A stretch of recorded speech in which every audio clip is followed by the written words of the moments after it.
नमस्कार, आप देख रहे हैं IBN भारत और मैं हूं आपके साथ शगुफ्ता खान।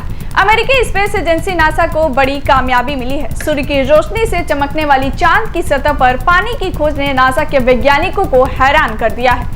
नासा के सैटेलाइट सोफिया की इस खोज ने चांद की और सौर परिवार के दूसरों पिंडों के अस्तित्व और उसके इतिहास को लेकर फिर से सवाल खड़ा कर दिया है। इस खोज से यह साफ हो जाता है कि पानी को चंद्रमा की सतह तक वितरित किया जा सकता है और यह सिर्फ ठंड या छाया वाले स्थानों तक सीमित नहीं है। सोफिया ने चंद्रमा के दक्षिणी गोलार्ध में स्थित पृथ्वी से दिखाई देने वाले सबसे बड़े गड्ढों में से क्लेवियस क्रेटर में पानी का पता लगाया है।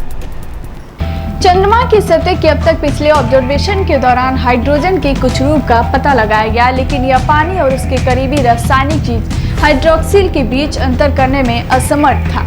इस स्थान से प्राप्त डेटा के अनुसार 100 से 412 पार्ट्स प्रति मिलियन की सांद्रता में पानी का पता चलता है और यह लगभग 12 औंस पानी की बोतल के बराबर है, जो चंद्रमा की सतह पर फैली मिट्टी के घन क्यूबिक मीटर में फंसा हुआ है। इस खोज को नेचर एस्ट्रोनॉमी के नए एडिशन में प्रकाशित किए गए हैं। वाशिंगटन में नासा मुख्यालय में साइंस मिशन निदेशालय में एस्ट्रोफिजिक्स डिवीजन के निदेशक पाल हर्ट्ज ने कहा, हमें H2O के संकेत मिले थे जिसे हम पानी के रूप में जानते हैं और वह चंद्रमा के सूर्य की ओर मौजूद हो सकता है। उन्होंने आगे कहा कि अब हम जानते हैं कि यह वहाँ है।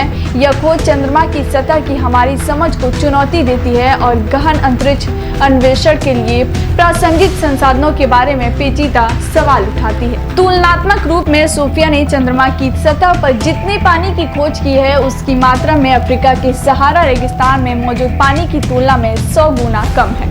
पानी की इस छोटी मात्रा के बावजूद यह खोज नए सवाल उठाती है कि चंद्रमा की सतह पर पानी कैसे बनता है। इससे भी बड़ा सवाल यह है कि चंद्रमा के कठोर और वायुमंडलहीन वातावरण में यह कैसे बना रहता है। हालांकि अभी तक यह तय किया जाना बाकी है कि एक संसाधन के रूप में पानी का कितना इस्तेमाल किया जा सकेगा। अमेरिकी एजेंसी नासा की महत्वाकांक्षी योजना चांद पर इंसानी बस्तियां बसाने की है। नासा पहले से ही आर्टेमिस कार्यक्रम के जरिए साल 2024 तक चांद की सतह पर मानव मिशन भेजने की तैयारी में जुटा हुआ है। नासा अपने आर्टेमिस प्रोग्राम के जरिए चांद की सतह पर 2024 तक इंसानों को पहुंचाना चाहता है। चंद्रमा पर पानी की उपस्थिति के बारे में जानने के लिए नासा उत्सुक है और इसके लिए वह 2024 में चंद्रमा की सतह पर पहले महिला और फिर एक आदमी को भेजने की तैयारी में है। वह अगले एक दशक में वहां पर एक अस्थायी मानव उपस्थिति सुनिश्चित करना चाहता है। सोफिया के परिणाम चंद्रमा पर पानी की उपस्थिति की जांच करने वाले पिछले सभी शोधों के योगदान हैं।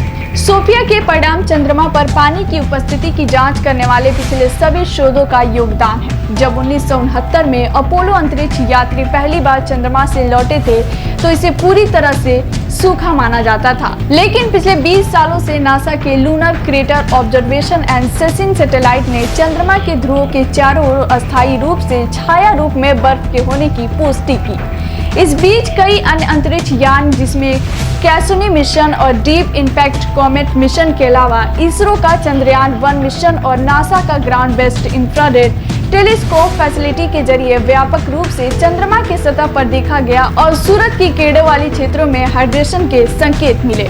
हालांकि ये पता करने में नाकाम रहे कि यह H2O है या OH।